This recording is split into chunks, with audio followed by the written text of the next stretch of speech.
Good morning to all. 8th class. Textbook page number 29. 8.6 कस्मात स्थानात, कौन से स्थान से। कस्मात भी पंचमी है और स्थानात भी पंचमी है आपकी। तो आपको देखना है कि पंचमी का यूज़ करके सेंटेंस को किस तरह से बनाया जाता है। देखो यहाँ कुछ एग्जाम्पल दिए हैं। वित्तकोश, रेल स्थानकम, पाठशाला, नदी। वित्तकोश पुल्लिंग का है, देव शब्द के जैसा। देवः देवात्, तो वित्तकोशः वित्तकोशात्। रेल स्थानकम नपुंसकलिंग का है। वनम वने वनानि, वनात् वनाभ्याम वनेभ्य, तो रेल स्थानकम रेल स्थानके रेल स्थानकानि, रेल स्थानकात् रेल स्थानकाभ्याम रेल स्थानकेभ्य पंचमी। पाठशाला स्त्रीलिंगी है। मालायाः मालाभ्याम मालाभ्य पंचमी। पाठशालायाः पाठशालाभ्याम पाठशालाभ्य पंचमी। और नदी, नदी नद्यौ नद्यः प्रथमा, नद्याः नदीभ्यः नदीभ्यः पंचमी। तो देखते हैं अभी। एषः गृहम् आगच्छति, यह घर आता है। एषः कुतः गृहम् आगच्छति, यह कहाँ से घर आ जाता है। तो कहाँ से, कुतः, कुतः का अर्थ होता है कहाँ से, फ्रॉम वेयर। एषः वित्तकोशात् गृहम् आगच्छति, यह वित्तकोश यानी कि बैंक, यह बैंक से घर आ जाता है। एषः रेल स्थानकात् गृहम् आगच्छति, यह रेल स्थानक से घर आता है। देखो जहाँ से आप निकल गए हो उस स्थान की पंचमी। वित्तकोश वित्तकोशात्, रेल स्थानकम रेल स्थानकात्। एषः पाठशालायाः गृहम् आगच्छति, अभी आप पाठशाला से निकल गए हो तो पाठशालायाः उसकी पंचमी करना है। पाठशालायाः गृहम् आगच्छति। एषः नद्याः गृहम् आगच्छति, यह नदी से घर आ जाता है। नदी का होता है नद्याः पंचमी एक वचन। मिहिरः ग्रंथालयं गच्छति, मिहिर ग्रंथालय में जाता है। ग्रंथालयात् गृहम् आगच्छति, और ग्रंथालय से घर आ जाता है। अवनी मंदिरम गच्छति, अवनी मंदिर को चली जाती है। मंदिरात् गृहम् आगच्छति, और मंदिर से घर आ जाती है।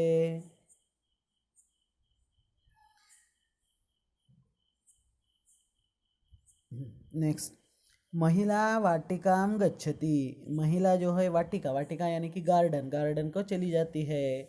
वाटिकायाः गृहम् आगच्छति, और वाटिकायाः वाटिका से घर आ जाती है। पितामहः नगरीं गच्छति, पितामह नगरी को जा रहे हैं। नगरी मीन्स बिग सिटी। नगर्याः गृहम् आगच्छति, और नगरी से घर आ जाते हैं। अभी देखो ये जो दो सेंटेंस है इनमें आपको फ़र्क देखो। फर्स्ट लाइन जो है ग्रंथालयम प्रथमा है, और दूसरे सेंटेंस में ग्रंथालयात उसकी पंचमी की है। मंदिरम प्रथमा है, मंदिरात पंचमी है। वाटिकाम द्वितीया है, वाटिकायाः पंचमी है। नगरीम द्वितीया है, तो नगर्याः पंचमी एक वचन है। तो जिस सेंटेंस में पहले प्रथमा थी तो ये प्रथमा के जगह पंचमी बनाकर सेंटेंस किस तरह से होते हैं, या पंचमी विभक्ति का यूज़ सेंटेंस में आप कैसे कर सकते हैं। कोई एक स्थान को आप छोड़कर कहीं दूर जा रहे हो तो आपको उस स्थानवाचक शब्द की पंचमी करना है। जैसे ग्रंथालयात गृहम् आगच्छति, ग्रंथालय से घर में आ जाता है, मतलब वो ग्रंथालय में था पहले।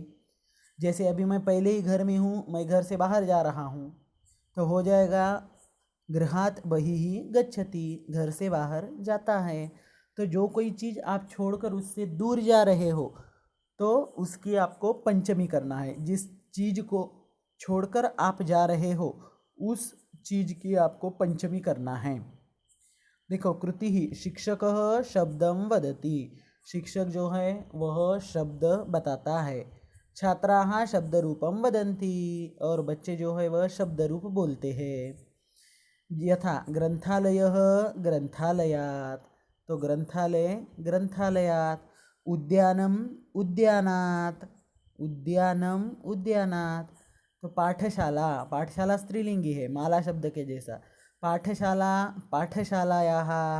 नदी नद्याः। जननी जनन्याः। नगरी नगर्याः। तो इस तरह से आपको जो शब्द दिए वाले रहेंगे उनकी पंचमी विभक्ति करनी है। अभी देखो, जिससे जो कोई चीज़ दूर चली जाती है उसकी पंचमी। देखो अभी यहाँ जो है, पहले इसमें जो है वह व्यक्ति जो कहीं जा रहा है जिसको छोड़कर, उसके दे रहे थे। अभी यहाँ जो है वह कुछ चीज़ें दिखाई गई है। देखो यहाँ एक पेड़ है और पेड़ से जो है फल दूर चला गया है।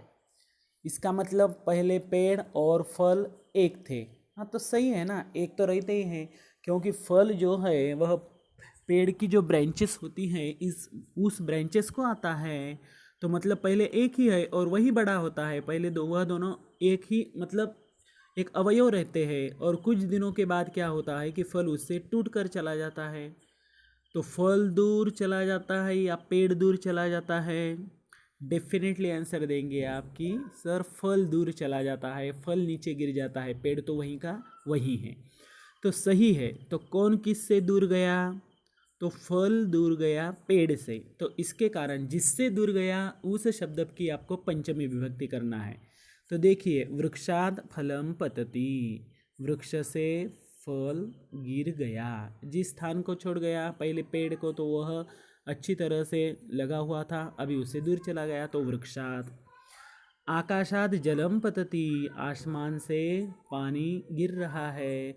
मतलब पहले आसमान और पानी नज़दीक नज़दीक थे, अभी वह दूर चले गए। आसंदात गिरीश पतति, गिरीश आसंद मीन्स चेयर से नीचे गिर जाता है। मतलब वो चेयर और वो सब अलग अलग हो रहे हैं। बालक अश्वात पतति, बच्चा घोड़े से नीचे गिरता है। इसका मतलब ये है कि पहले घोड़ा और बच्चा नज़दीक नज़दीक थे, अभी बच्चा उससे गिर गया, मतलब वो घोड़े से दूर चला गया। तो जिस स्थान को आपकर छोड़ जाना है, या जो कोई चीज़ जिस चीज़ से दूर चली जाती है, तो जिस चीज़ से दूर चली जाती है उसकी पंचमी। वृक्षात फलम पतति, वृक्ष से फल गिर जाता है। चित्रम दृष्ट्वा वाक्यानि लिखत। देखो, हस्त करवस्त्रम पतति, हस्तात करवस्त्रम पतति, मतलब पहले हाथ और करवस्त्र एक दूसरे में अच्छी तरह से संयोग था उनका। अभी क्या है, कौन किससे दूर चला गया? हाथ गिर गया क्या? नहीं गिर गया, तो हाथ में जो वस्त्र था वो गिर गया। तो आपको करना है कि हस्तात करवस्त्रम पतति, हाथ से रुमाल गिर गया। ये यहाँ आंसर लिखा है ब्रैकेट में। पेटिका सा पुस्तकम स्वीकरोति, पेटिका दिया है और कहा है कि वह पुस्तक स्वीकार कर रही है, मतलब ले रही है। तो पेटिकाया, हाँ मतलब पहले पेटिका और पुस्तक नज़दीक नज़दीक थे, अब वह पुस्तक उस पेटिका से दूर चला जा रहा है। पेटिकाया पुस्तकम स्वीकरोति, पेटिका से वह पुस्तक ले रही है। क्षेत्र कृषिवलः आगच्छति, क्षेत्रात् कृषिवलः आगच्छति, खेत से कृषिवल आ गया, फार्मर घर आ गया। नदी माता आगच्छति, नदी का होता है नद्याः, तो नदी माता आगच्छति, नद्याः माता आगच्छति। तो जिस कौन से भी चीज़ को छोड़कर आप दूर चले जा रहे हो, तो जिस चीज़ से आप दूर चले जा रहे हो उस चीज़ की आपको पंचमी विभक्ति करना है। ये सभी एग्जाम्पल उसी तरह के हैं, वृक्षात, आकाशात, आसंदात और ये अश्वात। और ये नीचे दिए हुए जो भाषा अभ्यास था, तो ये 4 सेंटेंस आपको आज लिखने हैं और इनके आंसर में लिखने हैं। हस्तात् करवस्त्रम पतति, पेटिकायाः पुस्तकं स्वीकरोति, क्षेत्रात् कृषिवलः आगच्छति, नद्याः माता आगच्छति। ये ब्रैकेट में जो लिखे हैं मैंने, ये आपके आंसर है। वो ब्रैकेट का शब्द निकाल कर आपको यह आंसर उस स्थान के जगह आपको लिखने हैं। तो देखिए, कस्मात् स्थानात्, कौन से स्थान से। तो ये पंचमी विभक्ति, और पंचमी विभक्ति का अर्थ ही इस तरह का होता है कि उससे, फ्रॉम दैट, या उस चीज़ से दूर। तो इसी अर्थ में आपकी पंचमी विभक्ति होती है।